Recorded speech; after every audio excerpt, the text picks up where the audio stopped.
Hi everyone, this is Lindsay. And this is Alex, and welcome to our presentation on peyote.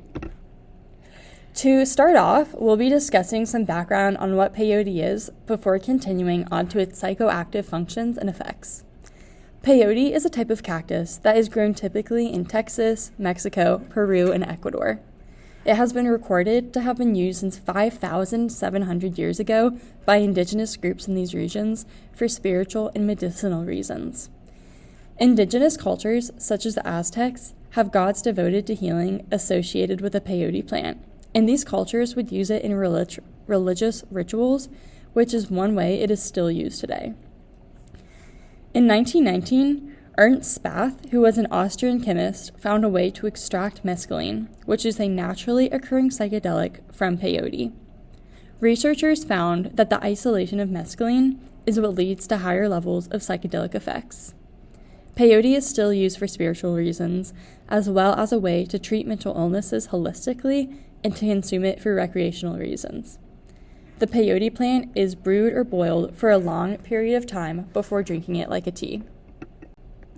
Next up is the behavioral effects of the peyote cactus, and there are a lot associated with it. All of the effects are acute and improves mood, as well as many perceptual changes such as intense visual stimulus, hypersensitivity to touch, sound, and pitch distortion. Lights seem brighter and intense. People experience a slowed sense of time, awareness of self, and altered thinking. Those who take it for ritualistic and spiritual reasons believe they are communicating with deities or God and report the intense feeling of bliss. Next, onto the pharmacokinetics of mescaline. The most common route of administration for mescaline is oral, but some users do smoke it. Not much is known of smoking when compared to oral administration, as oral administration is most effective as it is rapidly absorbed. Since mescaline comes from a plant, the climate, species, and age of the cactus affects dosage, so it's difficult to estimate dosage effects. When taken orally, mescaline is absorbed through the GI tract, and a majority of it is absorbed by the kidney and the liver. It's lipid-soluble, so it can easily pass through the blood-brain barrier and is typically distributed to the brain within 1 hour. The half-life of orally administered mescaline is 6 hours. Mescaline is excreted through urine, and 28 to 58% of it is unchanged. The rest is metabolized into trimethylphentylacetic acid in the liver by amine oxidase. While it is primarily metabolized in the liver, it can also be metabolized in plasma and spinal fluids. Mescaline is an agonist to the serotonin receptor 5-HT2A. The psychedelic effects of mescaline are a result of it binding to the 5-HT2A serotonin receptor. This binding of mescaline to the serotonergic receptors is why we see hallucinations, increased sensory experiences, and feelings of depersonalization, which is why it may be associated with its current and past use in religious practices.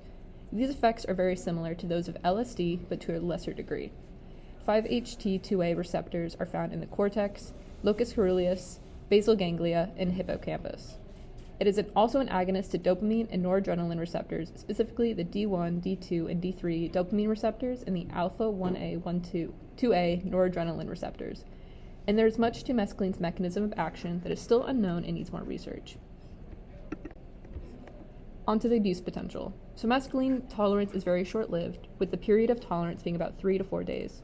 Mescaline is currently listed as a Schedule I drug and is illegal, but this scheduling is not entirely reflective of the drug's likelihood of abuse. Currently, there is no evidence of chemical dependence to mescaline, so there are no withdrawal symptoms known. In a study by Halpern et al. Of Navajo Native Americans who are chronic users of peyote, they were found to not show any long-term psychological or cognitive deficits. Mescaline has been studied for its ability to help with the treatment of alcoholism. Thanks, Alex, for telling us about the physiological underpinnings to peyote and mescaline. So, in conclusion, the peyote plant is typically consumed orally. As a serotonin agonist, dopamine agonist, and a norepinephrine agonist, it produces strong psychedelic effects that can create an out-of-body experience and improved mental well-being for a short period of time. Even though it is a Schedule I drug, it is complicated and many of the impacts on dependence and withdrawal are still unknown. We hope you learned a lot and we appreciate you taking the time to listen. Below are our references for our research and the images that we used. Thank you.